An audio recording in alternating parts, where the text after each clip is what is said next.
Hey guys, Brian here with Sales Genius Coaching. Today, I will show you how to make over 200K annually in a sales role.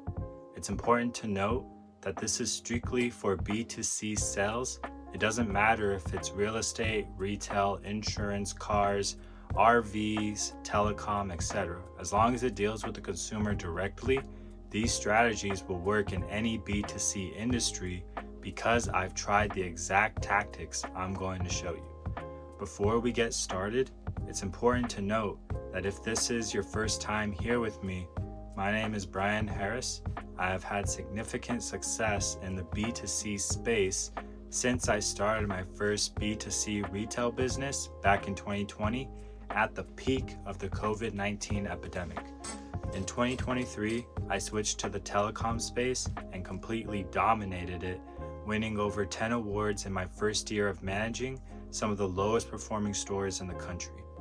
My role was to take level D and level C sellers and teach them or lead them to become level A players and shot callers. I took guys who have never sold before or are barely on the surface of selling, and they still believe in just doing it, that they'll get better at selling. Guys, you gotta be focused on improving every day. It is an everyday gig, all right? I took my first team and we won the highest award you can get in our space.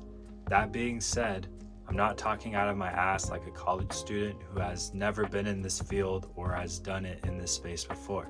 I'm talking straight from experience as someone who's done it multiple times in multiple industries with different leadership and different sales teams. But enough about me though, let's get back to you and why you're here. Let's talk about how to make over 200K in 1 year of sales. This is a list of 1 to 8. Number 1 being reverse engineer your numbers. How many sales does it take to hit 200K over 12 months? Every industry has different payouts per product or service sold, and based on how much you sell. The first question is always, how much do you have to sell in order to even reach 200K? In telecom, it would take me exactly 2,000 signups of individual lines to hit 200K at $100 a line. Now, what is 200K divided by the time frame we want to do it in, or 12 months? When you put that into a calculator, it's right around 17,000 per month if you round it up. So 17,000 seems like a big number if you haven't done that before, right? But this is where reverse engineering becomes a tool for us to use.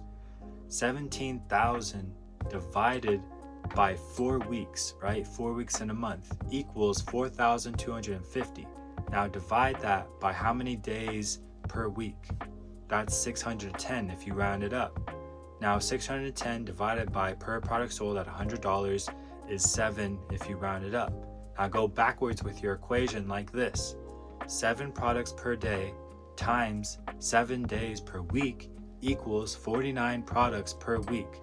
Times that by 4 weeks per month equals 196 products sold per month, or $19,600. That puts you $2,600 above your goal. I know I'm going fast, but you gotta keep up. We actually, by the end of this 12 months, surpass our goal by 20 to 40,000. That's the power of reverse engineering, guys. Not only does it tell you the exact equation of how to produce the amount you want, but it breaks down into monthly, weekly, and daily goals that, if met or exceeded, actually put you over your goal. Number 2, creating a pipeline that converts. Step out your sales process so you know exactly where each client is in your sales process. For every industry in B2C sales, your sales cycle will vary in time length, usually based on what you're selling. I chose B2C over B2B sales because of shorter sales cycles. B2C is usually a few hours to a few days, maybe a week or two. In telecoms, it would be from a few hours to maybe a day or two for bigger accounts. The more meetings that you get secured, you need to understand your buying process to the exact point. you need to build a pipeline that actually converts clients from prospects into clients that convert into dollar signs.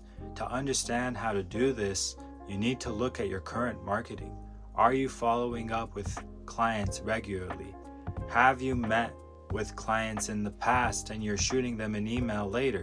Are you getting done what you say you will get done with clients now? Are you actively reaching out to both warm and cold leads through a marketing system like Salesforce or HubSpot? When I look at an agent's activity levels, and I've looked at over hundreds of agents' activity levels in all sorts of industries, from what I've gathered and what I've seen, sales agents, no matter the industry, go through what is called growth spurts. Growth spurts are little or big jumps in activity, but after or before, it was like beating a dead horse that all of a sudden came back to life to drink the water we let it to. That may be out there, but the fact is this: 99% of salespeople don't take the care and necessary action to actually know where their pipeline is at 100% of the time. I bet if I came through the screen right now and jumped through the screen and looked at your pipeline, 99% of you wouldn't know where your pipeline is exactly with each customer at this exact moment in time. And if you can do that, then you're probably already making over 200K per year. And why are you here? This video is for those who haven't done that yet. I filtered you out at the beginning with the title. That is why I named it How to Make Over 200K in Sales and not make 600K in sales, which I am making, by the way. What it takes to be a 200K sales professional varies greatly to being a 600 to 800K professional. And if you don't believe me, then you'll just have to wait until you check out that video, and that shit's going to blow your motherfucking mind. So, back to the subject at hand. Now, you know, not a figurative guess, but you factually know where everyone is at on your pipeline. You know who needs to be emailed or texted back. You know who needs a meeting still. You know who's on the fence of buying and who has objections before moving forward. Once you have all those down to the T, to where you know where your pipeline is at right now, it's time to build that pipeline even further. That leads us to number 3, building a massive pipeline for continual success.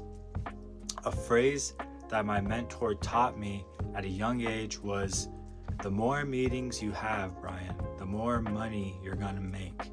If you want to make more money, Brian, you need more meetings on your calendar. It's that simple. That being said, figure out how to make more meetings with prospects, not meetings with friends or the bros to shoot the shit and eat lunch, but with actual prospects who are interested in buying or looking into your product. Every sales agent has a lead platform like LinkedIn, Facebook, Salesforce, HubSpot, Go High Level, whatever it is that you use. There is leads inside of your platforms that haven't ever been touched by the lazier, successful legacy agents of the business who go off of referrals. But as a sales agent myself, I never went off of referrals, guys. Being a kid from nowhere, essentially, I didn't have friends or family to refer me to clients. So I built my brand around who I was as a person. A lot of my sales came from going to the leads that haven't been touched in weeks, months, or even years. I went to the leads that were warm and had been called a day or week prior, but after talking with me, were even more keen on signing up, and most did on that same meeting. Guess who got the sale? Me. Most people would say they laid out the foundation beforehand, but if they had, why didn't the client sign with them when they were there with them? Weird question, but it's essential. If they had addressed the client's needs, why did the client sign with me today and not with them yesterday? To be a 200K per year sales agent, you need to be a person of continuous action. The only way you know your actions are actually working, guys, is if you look at your calendar and at the number of meetings you have are equal to the sales you need for the week or for the month. Now that you have meetings booked, customers to call, and an active lead list to prospect, what the hell's next? Number 4, you need to bring value to your proposals. Just because you have meetings doesn't mean those are going to close. The most essential part to this entire process is getting your value propositions in the right frame. You need to understand how your product helps overall clients. How can I connect what my product does for this client in front of me right now? This is how you win 99% of the deals you come across. It's called tailored customization. While most agents will pitch on features, deals, and discounts, you will stand out because you watched this video and implemented what I'm going to show you right now. Alex Hormozi came up with this. It's called the closer framework. It's been made very popular through remote high-ticket sales or experiential sales, but when transitioned to a B2C space like telecoms or cars or anything like that, we actually get highly effective results using this framework for selling. The closer framework is the concept of C equals clarity. Why are they here? Understand the prospect's reason for booking the call. What problem or problems are they trying to solve personally? My name is Brian, and I am your guide for today. Before we get started, I want to welcome you to the call and thank you for taking the time to join today. One of the key things to being able to help you, if we can know what motivated you to book the call today, right? L, label them with a problem. Identify and label the specific problem the prospect is facing. This step helps in relating to the prospect situation and establishing the salesperson as knowledgeable and empathetic. It sounds like you are having an issue with X, Y, and Z. Would you say that is what is causing you the distress or this problem? It sounds like X, Y, Z has been an issue. I can understand why you feel that way. How does it affect you like this? O, overview their past pain. Discuss the past challenges and pains the prospect has experienced related to the problem. Highlighting these issues emphasizes the urgency and necessity for a solution. When X problem occurs, what does that mean for you? I understand that in the past it has caused X issue, but what about now? And if X is a problem, if it keeps going on, what happens to you? In the past, it seems like this was an issue. What about now? Is X a problem? Is X still a concern for you? S, sell them the vacation. Present the solution as a desirable and effective way to address the prospect's problem and relieve their pain points. Make the solution compelling and attractive. So if you didn't have to worry about X problem anymore, what would that do for you? So if X problem was solved, what would that mean for you? So if X problem was fixed by Y solution, what would that do for you? If I had something that could help relieve X pain point, like it has for my other clients, would you be open to using solution Y? E, explain away their concerns. Address any objections or concerns the prospect might have about the product or solution. Provide reassurance and clarify any doubts to build confidence in the proposed solution. This is essentially the objection handling phase, where on Alex's part, I feel like it's a tad weak, but to each their own. I genuinely admire his raw talent and the success he has, but who am I to question his framework, right? Anyway, this is the objection handling phase of the sales call where the client goes, oh wait, what about X, Y, and Z? How does this solve my problem, right? And as salespeople, you can get mad. You can get mad, but you really shouldn't. You shouldn't be fazed or irritated by the objection phase, because as humans, we have natural inclination to go away from what is good for us until we are subjectively pushed to know that it won't harm us but actually benefits us. Ask anyone who hasn't started a 2025 fitness plan yet. It usually is because they are afraid of getting hurt, when just starting is what truly will benefit them than having the perfect plan crafted for them, right? And so the way I handle objections is always starting with a few moments to think. So the client, it looks like I'm genuinely taking in their concern, but to be honest, I already know what I'm going to say, guys. I've been through this call 1,000 times, and so have you. That being said, part of sales, in my opinion, is about theatrics or a flair of dramatic. The way we do that and still keep interest is by taking a moment to think.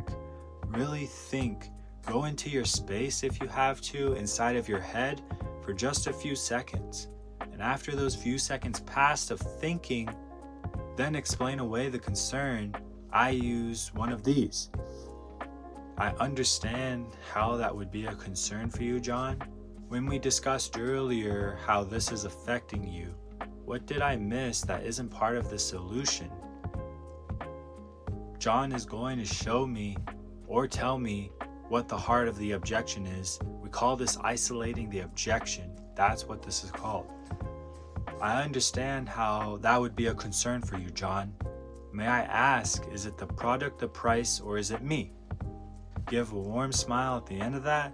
Most people at this point will laugh and say, no, it's definitely not you, Brian.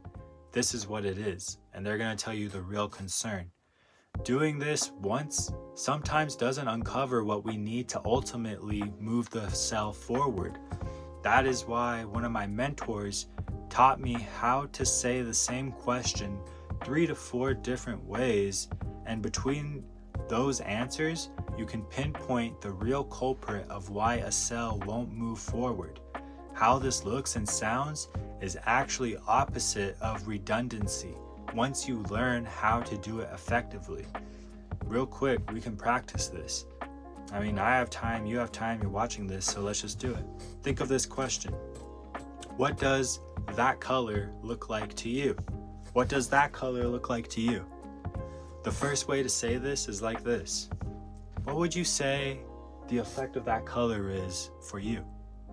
The second way to say it is like this. How would you describe that color over there? The third way to say it is like this. When I see that color, it looks red to me. What about for you? What do you see? It's a very effective method, guys, for asking the same question in multiple ways. And 99% of your prospects won't even know that you're doing this. It's a psychology sales principle that it's not being talked about in this space really at all. Practice this in your off time after this video, and there won't be any objection that your prospect could hide from you. A lot of the time, it's just finding what the real objection is. R, reinforce your decision. Ensure the prospect feels confident and committed to their choice. Reiterate the benefits and confirm the prospect's decision to move forward. Congratulations. Welcome to X company name. I'm happy for your continued success with us, John. You're going to be very happy for the decision you just made. You won't be disappointed in AT&T. It will help with your service issues and make it completely disappear. I appreciate your time today, John. I'm super excited for you to use our service. The closer framework, guys, is meant to start and finish your sales process. But what about the clients who don't close? That takes us straight into step number 5 of our process, creating a strong as fuck follow-up game that is really just unique in itself. There are plenty of deals that don't go through for whatever reason. Don't be dismayed. All you have to do is have a strong, value-positioned follow-up. Double points if it's automated for you. The follow-up is probably one of the most underrated sales strategies, and I see it getting played too little by salespeople. Others are annoyed with the text from salespeople saying, "Are you ready yet?" Emails saying, "Just checking in," or "Just following up." I hate those. Everyone hates those. We know what you're doing. You will stand out by doing what is called the value proposition follow-up. The value proposition follow-up is just a 1 to 4 step process that engages the prospect with content that could be helpful to them based on your previous conversation. For telecoms, this can be a sincere message right after the meeting, attached to a promotional card, or what you talked about today and next steps for them. For other industries, your value proposition will be different. For my sales company, we send prospects my first 2 sales books to get them more vested with our story, providing actionable advice to increase their sales revenue without additional costs. By providing a freebie that is directly affiliated with what your customer had mentioned earlier, you open the door to more conversation and position yourself as a higher authority to their mind. The next step is to get them into any communities you may have in the next email or text. You want them to become part of your communities or groups that you may have that will help them connect with others who have the same problems or give them additional resources that are useful to their industry. Refer back to the freebie you sent earlier. Hey name, what did you think about X book I sent you previously? If you liked it, we have an online community that is entirely free and made for like-minded professionals to not only collab, but have access to additional resources for sales success. Here is the link. Let me know if you need any help getting in. Then the last email, text, or call should be to set another meeting. Hey John, being that you haven't blocked me yet, I assume we are now best friends. Since we are now best friends, why haven't we met for a second chat yet? Would it totally be crazy to meet again and discuss X, Y, and Z? This lowers their guard through humor and gets directly to the point of setting a second meeting. 9 out of 10 times, this will set the meeting for the second chance for you to close. Moving on to number 6, finding key accounts, or what's known as sweet spots. Like number 4, this is right around the same level of importance. Another note that I was taught by a great mentor of my career was it rarely comes down to skill, luck, or ambition. It all comes down to opportunity. What he meant by that was that you don't need skill, luck, or ambition. That doesn't get you to 200K per year like our goal is. What you truly need, guys, is opportunities to make effective steps towards that 200K per year. You don't do that by sitting in front of one client who only buy one thing, and that one thing is the cheapest thing you have on the market right now. That doesn't convert to 200K per year. If what I have done in my career to really jump the goals was searching for key accounts or understanding what the sweet spot we're looking for. Ideally, we want clients who spend the most money, buy the most product, and require the least amount of resources or time for massive overhead profit. What that means for each industry is entirely different. For telecoms, my ideal customer who fit that description wasn't one singular person. The family profile was how I got most of my sales in telecom. It's a trick question because it doesn't come down to one personality or persona, but it's based in the concept of what situation makes the most amount of sales in the shortest amount of time. So it wasn't the person with the most cash or the highest credit. My best clients were families that were in pain from other carriers for money, service issues, or customer service issues. The best clients were families of 4 to 5 plus the parents. That was easily 4 to 8 lines per day. Now that I know what my sweet spot was, now I can generate offers and utilize promotions to intrigue that client base that much more than just generalized marketing. To scale your sales commissions to the next level, you need to figure out your ideal ICP, which may not be one person, but a group of people. Not just that, but create offers around this profile to generate even more leads from marketing. Number 7, keep doing what works and cut what isn't. It's called the drastic productivity hack, and Elon Musk does this all the time. There's something that, from reading a bunch of hack books, productivity hack books, The Power of Habit, Atomic Habits, a few others that preach on the concept of habit forming, habit breaking, and the power of thinking versus doing, what I deem to salespeople I train is called the drastic productivity hack, or DPHing and nothing else. Look at what you are doing with your time at work. How many times are you using the bathroom? Legit times count too. How many times are you checking your phone and your email? How many times or how many minutes or hours are you scrolling social media aimlessly, not contacting leads, not fixing the marketing, not focusing on training? If you were to add all of those minutes, that turn into hours over a week, and that week turns into a day over the month, days, that you could have made your sales cycle 10 times over. You could have made your quota with that extra time. Everyone needs to listen to this part. If you aren't making a deal or putting a deal together, it's considered wasted time. If you really want to break 200K this year, you need to understand a lot of it is rooted in what you're doing daily. A lot of the reasons you aren't winning or haven't hit that mark yet is because of what you are actively focusing on. Second by second, minute by minute, day by day. The drastic productivity hack looks like this.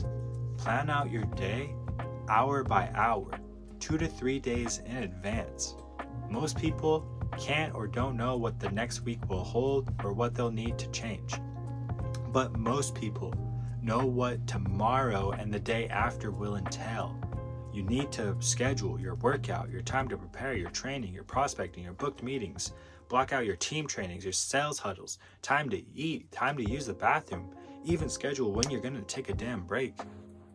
Being a 200K professional isn't easy, but it is a hell of a lot easier being the best at it than feeling not being enough or having enough to support your family and dreams.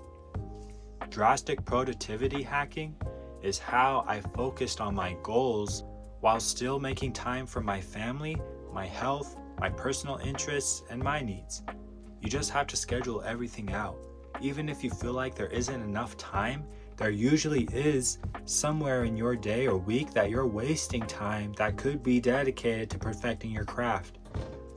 Last one, number 8, stay consistent to beat resistance. The last step is this. Now that you have a plan for what you need to do daily, weekly, and monthly, now that you know what you need to find for sweet spot clients to make the best deals, now that you have offers and pipeline of meetings and follow-ups and closes, they're all in there, right? You have the mindset to know what you need to do and what you need to cut the shit on in order to stay productive. And you understand how to make a sale now. You've learned all of the things you need to do action-wise in order to be on track to making 200K per year.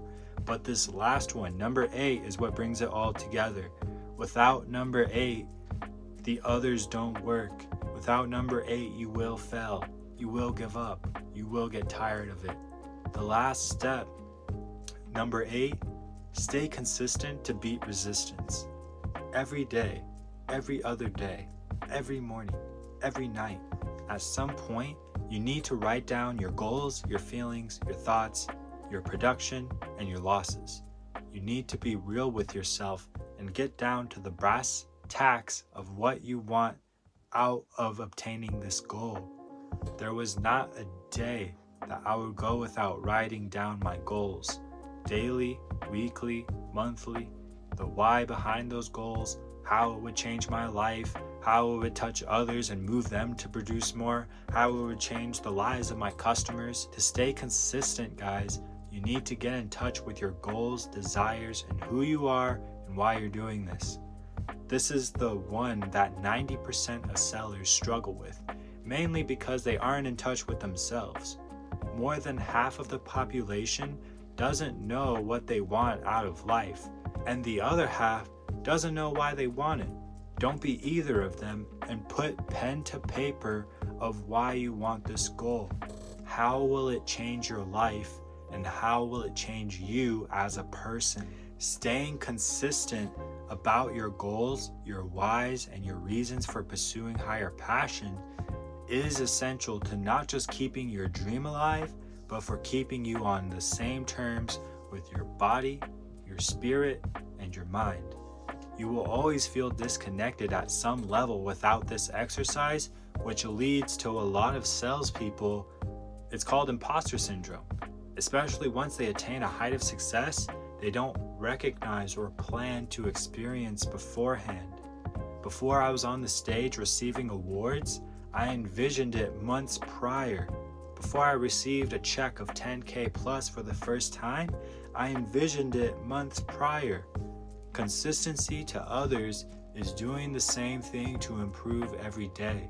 Consistency in sales is understanding why, how, and what you want to do with your goals and what obtaining those will do for your life and others. Stay consistent in sales or you will quit on it one day. It's just inevitable. We all go through it, even me. That being said, that was a lot. Probably one of the longest videos I've ever made. Are you still with me? Probably not. But for those of you that are, I appreciate you all being here with me today. I appreciate you taking the time to watch this video. If you liked it or even got one thing of value for your next sales call, don't be afraid. Smash that like button below. Don't forget to subscribe for more sales content that moves the needle forward. My name's Brian. I love being here with you guys. I love making sales content for you guys. It's one of my biggest passions in life is to make sales content for you guys and to help sellers improve their game more. There's nothing else I could see myself doing. This is where I want to be. I'll see you guys for the next video. Peace.